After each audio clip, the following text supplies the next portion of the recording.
Thèse 61e. Le philosophe, tel que nous le comprenons, nous, esprits libres, l'homme de la plus vaste responsabilité, qui se sent responsable de l'évolution totale de l'humanité, ce philosophe se servira des religions pour son œuvre de sélection et d'éducation, comme il se servira des conditions politiques et économiques existantes.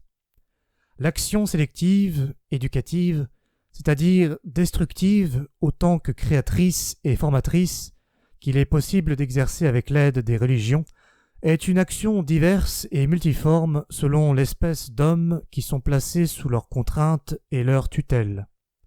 Pour les forts, les individus indépendants, préparés et prédestinés au commandement, pour les hommes en qui s'incarne la raison et l'art d'une race dominante, la religion est un moyen de plus pour vaincre les résistances et être en mesure de dominer. C'est un lien qui unit les maîtres et les sujets, qui dévoile et livre à ceux-là les consciences de ceux-ci, leur intimité cachée, qui aimerait se soustraire à l'obéissance. Et s'il était des individus de cette nature aristocratique qui se consacrent par leur haute spiritualité à une vie plus retirée et contemplative et se réservent pour le mode le plus raffiné de domination, en s'entourant de disciples choisis ou de frères de leur ordre, la religion elle-même peut leur être un moyen de se tenir à l'écart du bruit et des tracas de la domination grossière, un moyen de se garder pur de la souillure nécessaire que comporte toute politique pratique. Ainsi le comprirent les brahmanes, par exemple. À l'aide d'une organisation religieuse, ils se donnèrent le pouvoir de nommer des rois pour le peuple, tandis qu'eux-mêmes se tenaient et se sentaient en dehors de ces contingences, comme des hommes voués à des tâches plus hautes et plus que royales.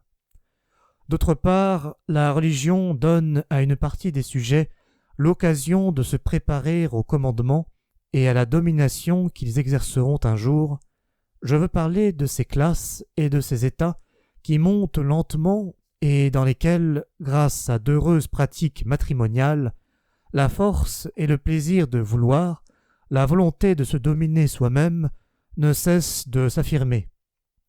À ces classes, la religion offre suffisamment d'occasions et de tentations pour s'engager dans les chemins d'une spiritualité plus haute, pour mettre à l'épreuve les vertus de dépassement de soi, de silence et de solitude.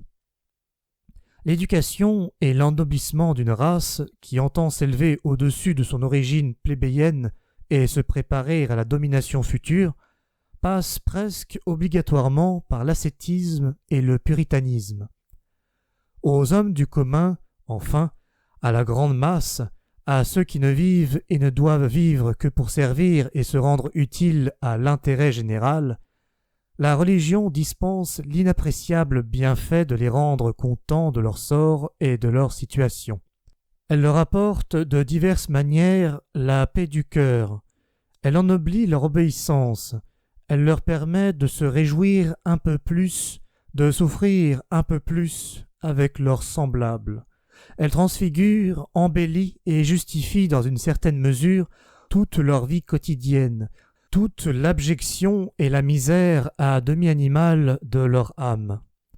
La religion et la signification religieuse de la vie posent un rayon de soleil sur ces hommes toujours malmenés et leur rend supportable même leur propre aspect.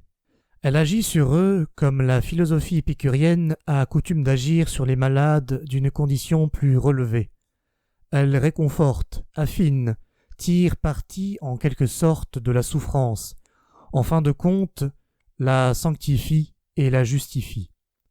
Peut-être n'est-il rien de plus respectable dans le christianisme et le bouddhisme que cet art d'apprendre même aux plus humbles à s'élever par la piété à un ordre de réalité fictif et supérieur, et ainsi à se résigner à l'ordre réel dans lequel ils vivent durement, dureté qui est précisément nécessaire.